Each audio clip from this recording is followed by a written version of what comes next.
Film dimulai memperlihatkan sebuah keluarga bahagia yang hidupnya serba kecukupan, di mana sang kepala keluarga bernama Wade, sang kekasih bernama Laura, dan sang anak bernama Mikey. Keluarga mereka memiliki sebuah bisnis yang dijalankan oleh Wade yang dibangun dari nol hingga kini menjadi cukup besar. 4 or 5 more guys.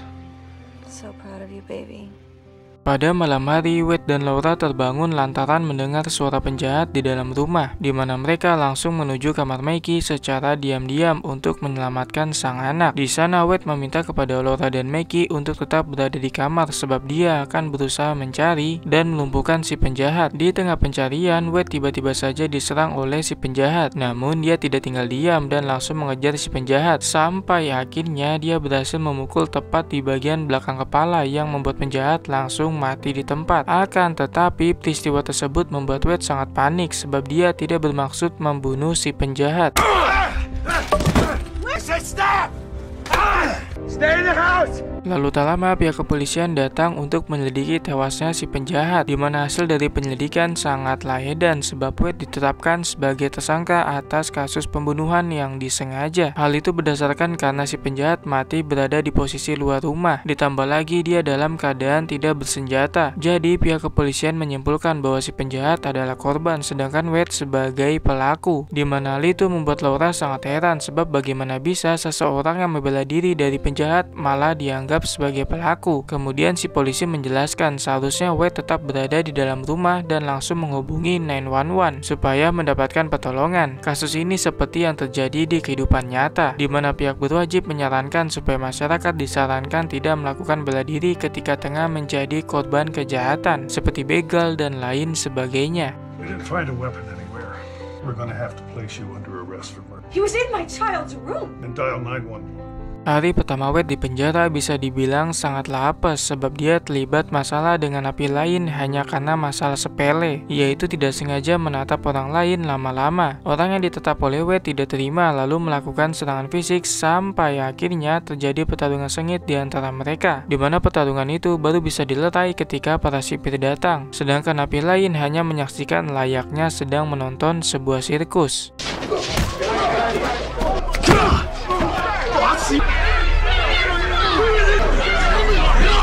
Setelah peristiwa tersebut, Wade langsung dibawa menuju ruangan sel tahanan. Di sana untungnya saja dia dipertemukan oleh teman sekamar yang bisa dibilang tidak tenge, sebab mereka menyambut kedatangannya sembari memberikan sebuah jadwal piket untuk membersihkan ruang sel. Lalu tak lama Wade dibesuk oleh Laura yang terlihat sangat panik sebab sang kekasih mengalami luka memar di bagian mata, di mana Wade menjelaskan bahwa dirinya baik-baik saja. Kemudian dia bertanya perihal kondisi Laura dan Mikey. Lalu Laura menjawab bahwa mereka juga baik-baik saja, meskipun sebenarnya dia harus berbohong setiap kali Mikey bertanya perihal keberadaan sang ayah.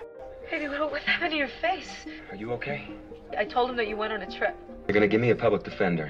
Di sisi lain, di penjara bernama San Quentin terjadi sebuah kerusuhan besar-besaran yang disebabkan oleh para napi yang menuntut adanya revolusi, di mana aksi itu dikompor-kompori oleh seorang napi bernama John. John adalah napi yang tidak memiliki geng dan anak buah, namun dia memiliki nama yang cukup besar di penjara tersebut. Pasca peristiwa kerusuhan, John dibesuk oleh sahabat baiknya bernama Gordon. Gordon adalah mantan aparatur negara yang dulunya mempunyai jabatan yang cukup penting, sehingga dia bisa saja mengeluarkan John dari sana. Namun John menolak sebab dirinya sudah menganggap penjara sebagai rumahnya. Lagi pula jikalau dia bebas, hal itu akan sia-sia, sebab sudah tidak mempunyai sebuah keluarga yang bisa dijadikan alasan untuk keluar. They mean business this time, John. My Maria would have been 27 years. On to the next chapter, huh, Gordon? Di waktu yang sama di tempat berbeda, Wade ditemui oleh kuasa hukumnya untuk diberitahu perihal perkembangan kasus, yang ternyata Wade disarankan untuk mengakui kesalahannya yang telah melakukan pembunuhan. Dengan begitu, tindakan pembunuhannya bisa dianggap sebagai ketidaksengajaan, sehingga hukumannya bisa diringankan menjadi kurang lebih 3 tahun. Namun jika Wade tidak mau menerima saran itu, ada kemungkinan bahwa kasus ini akan dibawa ke jalur hukum yang lebih tinggi, dengan masa hukuman ditakutkan akan menjadi lebih lama. The DA is sympathetic to your situation. He is no contest. He'll reduce the charge to involuntary. We go to a jury trial. Di hari persidangan, Wade memutuskan untuk mengakui kesalahannya karena telah membunuh seseorang tanpa kesengajaan, di mana dia langsung mendapatkan hukuman 3 tahun penjara dipotong dengan masa tahanan sebelumnya selama 97 hari. Jadi Wade hanya harus menjalani hukuman kurang lebih 2 tahunan, meskipun sebenarnya dia masih sangat keberatan karena dia tidak berniat melakukan pembunuhan, dan tindakannya semata-mata hanya untuk melindungi keluarga kecilnya dari penjahat. Therefore, Mr. Porter, for your conviction, 97 days already served. Di saat itu juga Wade langsung dibawa menuju penjara baru bersama napi lain menggunakan bus tahanan. Di sepanjang perjalanan dia berkenalan dengan seorang napi bernama Jack. Jack adalah napi yang memiliki sedikit pengetahuan perihal napi-napi yang sangat berbahaya, seperti napi bernama Danny yang memiliki geng bernama Brand, geng yang terdiri dari orang-orang yang berasal dari ras Aryan. Hanya itu, Jack juga menjelaskan bahwa mereka jangan sampai menatap napi berkulit hitam lama-lama, sebab hal itu akan menimbulkan masalah besar, seperti yang terjadi pada Wade pada penjara sebelumnya. Namun di sini Jack berjanji akan berpihak padanya jikalau nantinya Wade menghadapi masalah serupa. It's Danny Samson. Dog's genius, you know. It's the Aryan Brotherhood, man. Lalu tak lama terjadi sebuah kerusuhan yang disebabkan oleh Danny yang membunuh salah satu napi di dalam bus, di mana setelah membunuh dia memberikan pisau yang digunakan kepada Jack. Jack hanya bisa menerima pisau itu sebab sangat takut dengan Danny jikalau menolak. Namun ketika petugas sipir akan memeriksa TKP kejadian, dengan brengkesnya Jack memberikan pisau itu kepada Wade yang notabene adalah napi yang masih lugu, sehingga pada saat itu juga Wade langsung ditangkap karena diduga sebagai pelaku pembunuhan. Don't say shit, rats get wet. Wasn't my weapon.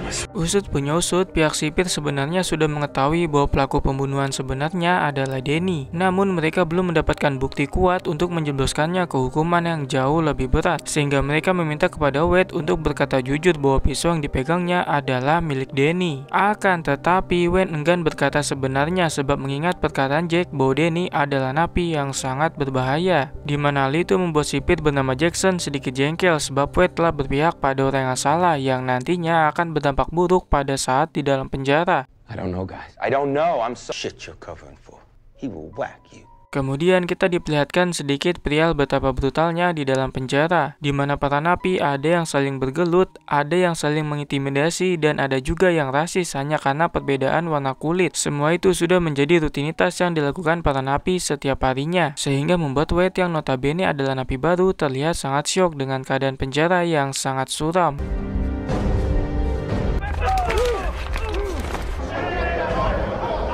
Keesokan hari, Wade dibangunkan oleh sipir sebab akan dikumpulkan di suatu tempat yang disebut halaman penjara. Namun sebelum itu, dia diperiksa terlebih dahulu untuk memastikan tidak ada senjata tajam yang dibawa. Setelah semuanya aman, Wade langsung dibawa menuju halaman. Di sana sudah banyak sekali napi dengan perawakan kriminal yang terlihat sangat menyeramkan. Tidak seperti Wade yang terlihat biasa-biasa saja. Lalu tak lama terjadi sebuah pertarungan antara dua napi yang disaksikan langsung oleh semua napi di sana, dan bahkan disaksikan juga oleh para sipir. Namun mereka hanya diam karena ternyata pertarungan tersebut dijadikan sebagai ajang taruhan, sebab mereka memiliki gacuannya masing-masing. Di sini bisa disimpulkan bahwa sebagian besar sipir di sana sangatlah kejam, sehingga cerita pertarungan baru dilerai ketika salah satu napi sudah kalah dengan cara yang bisa dibilang sangat brengkes, sehingga membuat napi yang menang tidak terima dengan perlakuan tersebut, sembari memaki-maki Jackson bahwa dia adalah sipir yang lemah, dekil, dan sangatlah kejam.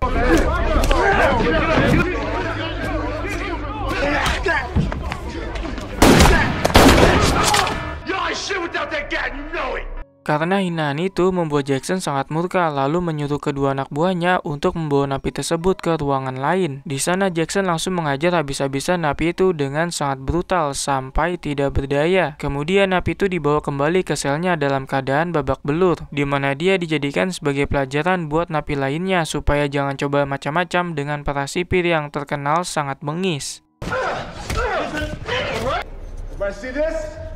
Kemudian Wade dijenguk oleh Laura yang terlihat sangat kesal, sebab baru mengetahui bahwa suaminya diberikan masa hukuman lebih lama dari apa yang sudah ditetapkan oleh hakim, sehingga dia bertanya mengapa hal itu bisa terjadi. Namun Wade enggan menjawab sebab tidak ingin sang istri mengetahui masalah yang terjadi di dalam penjara. Lalu tak lama Laura membahas perihal keuangan keluarga yang kian hari semakin menipis tanpa adanya pemasukan. Mendengar hal tersebut membuat Wade sangat sedih, lalu menyuruh Laura menggunakan sebuah cek pinjaman bisnis untuk memenuhi kebutuhan sehari-hari.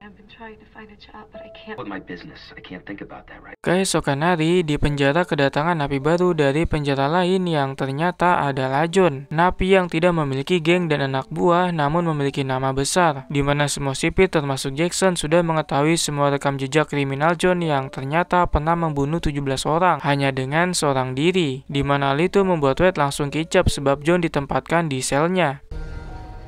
Now I remember when I first heard about you. Kemudian Wade dan John dikumpulkan di halaman bersama dengan napi lainnya. Di sana John disambut hangat oleh ketua geng dari selatan, yang artinya bahwa nama John sangatlah terkenal meskipun statusnya adalah napi baru di penjara tersebut. Sedangkan Wade disambut oleh Jack dan salah satu anak buah Danny, di mana mereka menganggap bahwa Wade sudah menjadi bagian dari persaudaraan Arya karena mau menutup mulut perihal pembunuhan yang dilakukan oleh Danny pada saat di dalam bus sebelumnya.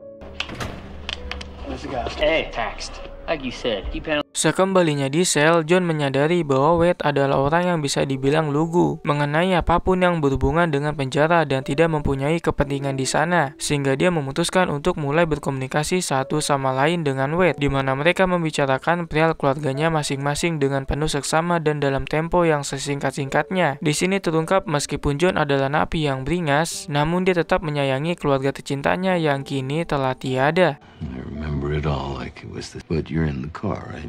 Kemudian John akan memberikan pengetahuan perihal betapa kejamnya di penjara, mulai dari masalah ras hingga masalah politik. Namun sebelum itu dia meminta kepada Wade untuk tidak menjalin hubungan dengan dirinya pada saat berada di halaman. Mendengar hal itu, Wade mau menyanggupi. Singkat cerita, John langsung menjelaskan semua pengetahuannya selama di penjara berdasarkan pengamatan dan pengalaman pribadi, bahwa di dalam penjara mereka tidak ada yang namanya geng-gengan. Yang ada hanyalah antara ras kulit hitam dan ras kulit putih. Mereka hanya terpisahkan oleh warna kulit saja yang kerap kali menimbulkan perselisihan berkepanjangan. Di sisi kulit putih ada sebuah perkumpulan yang dinamakan Persaudaraan Arya yang diikuti oleh hampir semua napi. Jadi jikalau Wade ingin aman, dia harus mengikuti perkumpulan tersebut. Akan tetapi dia harus menuruti semua perintah yang datang dari sang pemimpin. Until death do us part. Bandits are cut in half. You got to recruit you.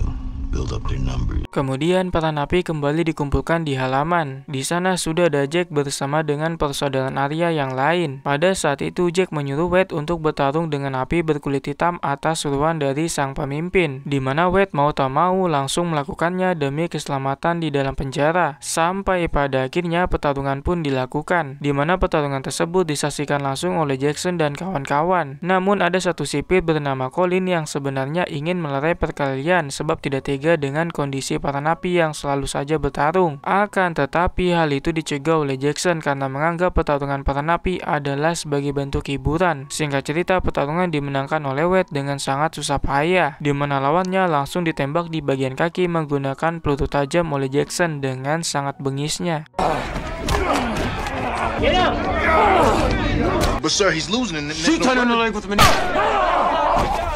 Setelah pertarungan, Wade mengalami luka ringan di bagian wajah sehingga harus dikompres terlebih dahulu supaya tidak memar. Pada saat itu dia bertanya perihal mengapa napi yang sebelumnya dikalahkan harus ditembak di bagian kaki menggunakan peluru tajam. Lalu John menjawab bahwa sipir memiliki kuasa penuh untuk bertindak bejat kepada siapapun, baik itu ras kulit putih maupun hitam, karena mereka tidak berpihak pada siapapun. Bagi mereka semua napi sama saja, sama-sama penjahat yang bisa mereka permainkan dengan sesuka hati.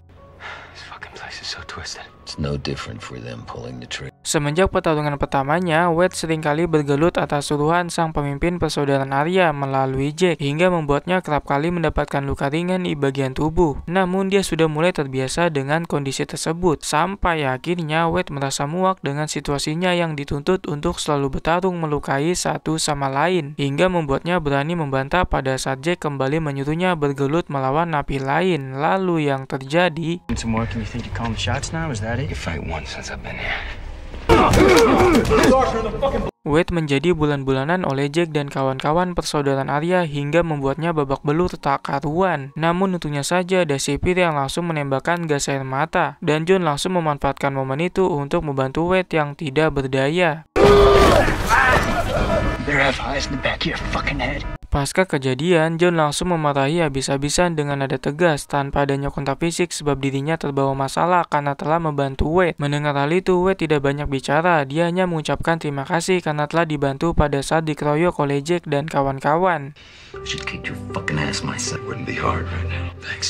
Beberapa hari kemudian, John dan Wade kembali ditempatkan di halaman penjara dalam keadaan sudah membaik. Di sana Wade sudah ditunggu oleh Jack bersama sang pemimpin persaudaraan Arya yaitu Danny, di mana Jack terlihat sangat petantang-petenteng layaknya pentolan sebab merasa bahwa Wade akan segera dihabisi. Namun dugaan itu salah sebab Danny sudah mengetahui perihal apa yang dilakukan oleh Wade selama ini. Kedatangannya adalah untuk mengapresiasi bukan untuk menghabisi. Lagi pula orang yang tepat dihabisi bukanlah Wade, melainkan Jack yang selama ini hanya bisa menyuruh. Pada momen ini kita diperlihatkan bahwa John ternyata memiliki suatu hubungan dengan Danny, entah itu sahabat atau hanya sekedar mengenal satu sama lain. No wood will touch you. Kemudian kita mendapatkan informasi perihal alasan mengapa Jackson sangat membenci para napi, yang ternyata 5 tahun lalu dia pernah dihajar dan dilempar menggunakan kotoran sampai membuatnya terkena penyakit hepatitis A, di mana penyakit itu pada akhirnya menular kepada istri dan anaknya. Di sisi lain, selain menjadi salah satu napi yang cukup disegani karena terkenal akan keberingasannya, John juga memiliki sisi kemanusiaan konvensional pada umumnya, sebab dia masih mengingat dengan betul perihal tanggal-tanggal penting di dalam hidupnya, seperti tanggal lahir dirinya, almarhum istri dan anaknya yang telah meninggal dunia. Semua itu terekam jelas diingatan, bahkan sampai dibuatkan sebuah tato di bagian tangan. Namun ada satu gambar kotak kosong yang belum terisi, yang ternyata itu adalah tanggal di mana nantinya John akan bersatu dengan keluarga kecil tercintanya. My calendar. Anne's birthday.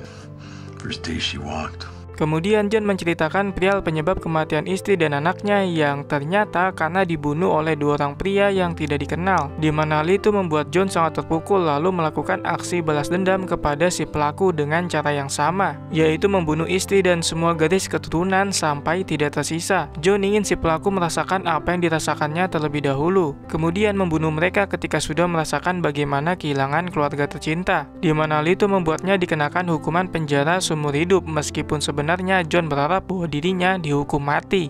Feels like it happened yesterday. Hey, you. When your life is Pada siang hari, Wade dikunjungi oleh Laura yang terlihat sangat lelah menghadapi pahitnya kehidupan hanya seorang diri, sampai-sampai membuatnya langsung melampiaskan semua keluh kesahnya dari mulai mobil yang terjual, rumah, dan barang-barang berharga lainnya. Semua itu hanya demi bertahan hidup, sedangkan Wade hanya di dalam penjara tanpa adanya kontribusi selain menyumbang pikiran. Mendengar hal tersebut, Wade tidak bisa berkata banyak sebab mengerti kesulitan yang saat ini dihadapi oleh Laura. Meskipun sebenarnya dia ingin sekali bercerita perihal masalah yang saat ini tengah dihadapi di dalam penjara. Namun Wade enggan memberitahu untuk saat ini karena tidak ingin menambah beban pikiran buat Laura. I'm dealing with a fucking mess called God, and meanwhile I'm working this piece of stares at me in pity.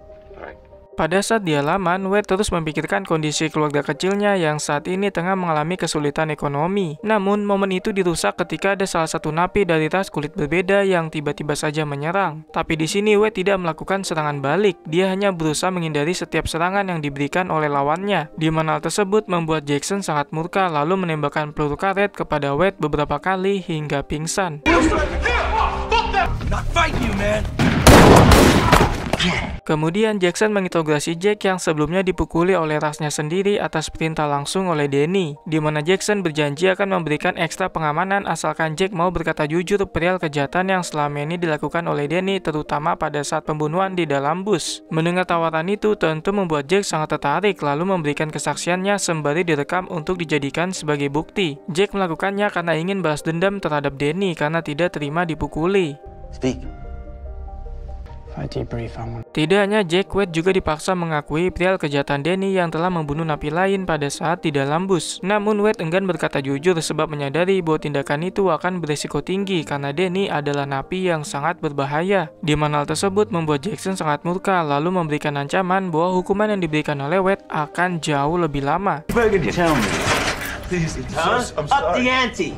Singkat cerita, hari persidangan tiba di mana Danny ditetapkan bersalah atas pembunuhan yang dilakukan di dalam bus dengan masa hukuman selama-lamanya, tanpa adanya keringanan hukuman sedikit pun. Semua itu berdasarkan kesaksian yang diberikan oleh Jack. Sedangkan Wade mendapatkan tambahan hukuman sebanyak 6 tahun lamanya sebab mencoba menutupi kasus pembunuhan dan terlibat dalam perkumpulan geng. Mendengar putusan itu membuat Laura sangat syok sebab Wade mendapatkan hukuman yang jauh-jauh lebih lama sehingga dia harus berjuang seorang diri menghidupi Mikey.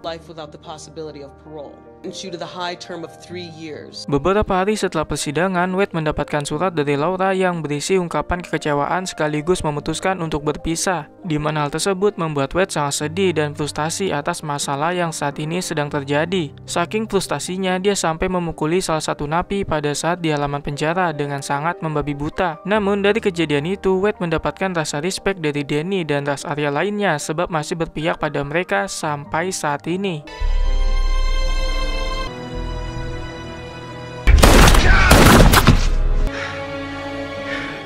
Di sisi lain, John kembali dijenguk oleh sahabat baiknya yaitu Gordon. Namun pertemuan itu adalah pertemuan terakhir buat mereka, sebab John memutuskan hubungan silaturahmi dengan mengatakan bahwa Gordon sudah tidak perlu lagi datang ke sana. Semua utang budi dia kepada John sudah dibayar sejak lama. Jadi John meminta supaya sahabat baiknya itu hidup dengan damai bersama keluarganya. Jangan sekali-sekali untuk datang ke sana lagi dengan alasan apapun.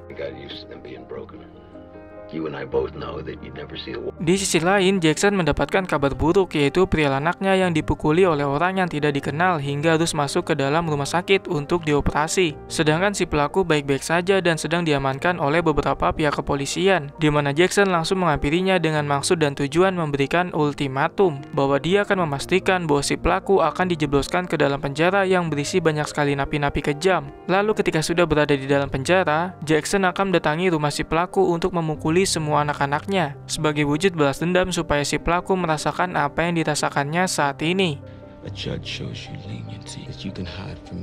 Di penjara, kedatangan napi baru yang berasal dari ras kulit hitam, di mana napi tersebut terlihat petantang petenteng layaknya pentolan, padahal dia adalah napi baru. Mungkin dia melakukan itu supaya napi-napi yang sudah kawakan merasa takut. Namun anggapan itu salah sebab napi-napi di sana seringkali menghabiskan waktu mereka dengan cara bertarung satu sama lain, di mana Wade yang melihatnya hanya senyum-senyum tipis. Tidak disangka-sangka, Wade mendapatkan kunjungan dari sang kekasih tercinta yaitu Laura yang sebelumnya memutuskan ingin berpisah. Namun kini dia berubah pikiran untuk terus bersama dengan Wade meskipun masa tahannya masih lama. Semua itu dilakukan karena rasa cinta mereka sekaligus demi sang anak yaitu Mikey. Di mana hal itu membuat Wade sangat senang lalu berjanji akan menceritakan semua masalah yang selama ini dihadapi di dalam penjara. Do I wait for you?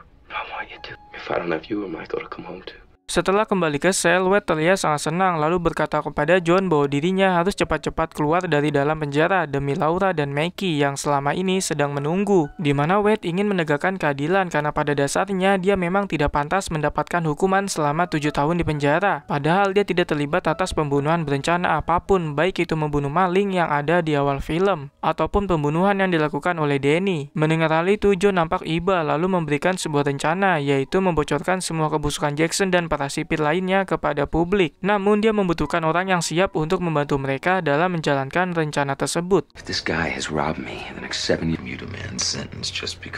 Kemudian Wade ditemui oleh Jackson di mana Wade menyampaikan keinginannya untuk bertarung dengan napi baru yang terlihat petantang petenteng. Namun Jackson memberikan syarat bahwa Wade dan napi itu harus bertarung habis-habisan hingga salah satu dari mereka harus mati. Jika hal itu tidak terjadi, maka keduanya akan ditembak mati di tempat tanpa adanya negosiasi. Mendengar hal tersebut, Wade menyanggupi karena ternyata itu adalah bagian dari rencana yang akan dilakukan olehnya dan John. Mereka berniat mempublikasikan kebusukan Jackson dan kawan-kawan melalui bantuan dari Laura, di mana Laura disuruh menemui sahabat baik John yaitu Gordon untuk memberitahu bahwa di penjara ada permainan busuk yang dilakukan oleh sipir. Dengan begitu, Gordon pasti akan bertindak membantu mereka. Why risk it? I told you that we'd wait. Rose? Yeah. Singkat cerita, pertarungan akan segera digelar, di mana napi yang petantang petenteng sudah sangat siap, sedangkan Wade baru saja dikeluarkan dari selnya yang juga sudah sangat siap. Namun sebelum dibawa ke halaman, Wade meminta kepada Collins untuk menjadi sipir yang menjalankan tugas bagaimana mestinya. Jangan seperti Jackson yang suka bertindak semena-mena terhadap napi. Usut punya usut, Wade menyadari bahwa Collins sebenarnya adalah sipir yang baik. Namun selama ini dia selalu didominasi oleh Jackson yang memiliki jabatan lebih tinggi. Pada akhirnya pertarungan pun tiba, di mana Wade dan lawannya saling jual beli pukulan dengan sangat brutal, hingga membuat Jackson dan kawan-kawan sangat senang karena para napi saling membunuh. Tapi tidak dengan Collins yang nampak terlihat sudah muak dengan tingkah laku Jackson yang sangat biadab. Bersama dengan hal itu, John menyiapkan kacamatanya yang ternyata adalah pisau kecil yang memang sengaja diselundupkan sedari awal. Lalu tak lama pertarungan epik akan segera berakhir, di mana Wade mampu mendominasi baku hantam meskipun sangat kewalahan, sampai akhirnya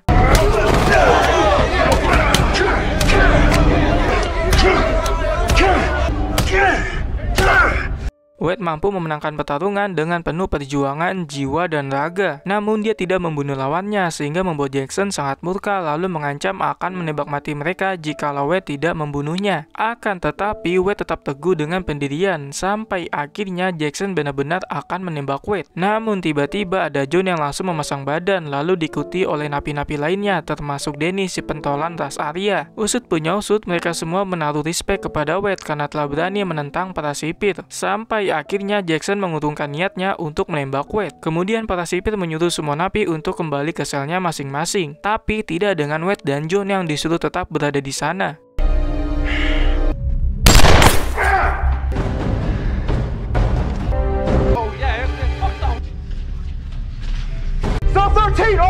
Ternyata Wade dan John akan tetap dieksekusi oleh Jackson dengan menggunakan sebilah parang. Namun untungnya saja, John langsung melakukan serangan balasan dengan menyeset kaki dan leher Jackson menggunakan pisau kecil hingga mati. Akan tetapi dari kejadian itu, John juga harus mati sebab ditembak oleh sipir lain tepat di bagian vital, di mana rentetan kejadian itu direkam langsung oleh CCTV di sana dengan bantuan Collins yang pada akhirnya berpihak kepada Wade.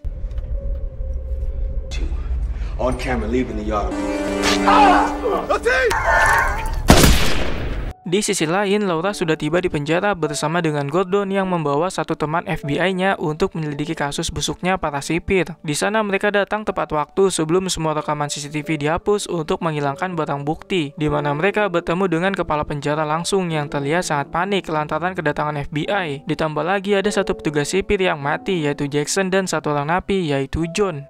I'm sorry guys, I have an emergency in the prison. I need... Sedangkan Wade mengucapkan banyak terima kasih kepada Collins yang sudah berpihak pada kebenaran. Jika tidak ada dia, maka semua rencana yang sudah dijalankan menjadi gagal, dan kematian John akan sia-sia. Namun dari tindakan itu, ada kemungkinan bahwa Collins akan dipecat lantaran sudah membocorkan busuknya para sipir di sana. Singkat cerita, dari semua bukti rekaman CCTV yang ada, Gordon dan pihak FBI berhasil mendesak kepala penjara untuk menghapus semua masa hukuman tambahan Wade selama 7 tahun. Jadi Wade hanya perlu menjalani hukuman aslinya yang tak kurang lebih dari 3 bulan. Mengetahui hal tersebut membuat Laura sangat senang lalu memeluk agen FBI dan Gordon sebagai bentuk ucapan terima kasih yang sebesar-besarnya. Oh my God. Kemudian Wade ditemui oleh Gordon, di mana dia langsung mengucapkan terima kasih atas bantuan yang diberikan, sehingga kebusukan Jackson dan kawan-kawan bisa terungkap. Di sini kita diberitahu bahwa ternyata John pernah menyelamatkan hidup Gordon 20 tahun lalu pada saat masih menjadi seorang kapten. Dengan salah satu alasan itu, Gordon selalu mengunjungi John hingga pada akhirnya mereka menjadi sahabat baik. Watch out for him, I try to explain it. Semenjak kematian Jackson, Jack dikeluarkan dari sel perlindungan lalu ditempatkan di sel biasa yang biasa ditempati oleh Wade. Di sana sudah ada Denny yang sudah siap mengajar Jack lantaran membocorkan pembunuhan pada saat di dalam bus, sehingga dia harus terkena hukuman penjara seumur hidup tanpa adanya keringanan hukuman. And loyalty. Film ditutup dengan kebebasan Wade dari penjara sehingga dia bisa berkumpul kembali bersama dengan keluarga kecil tercintanya, dan film pun selesai.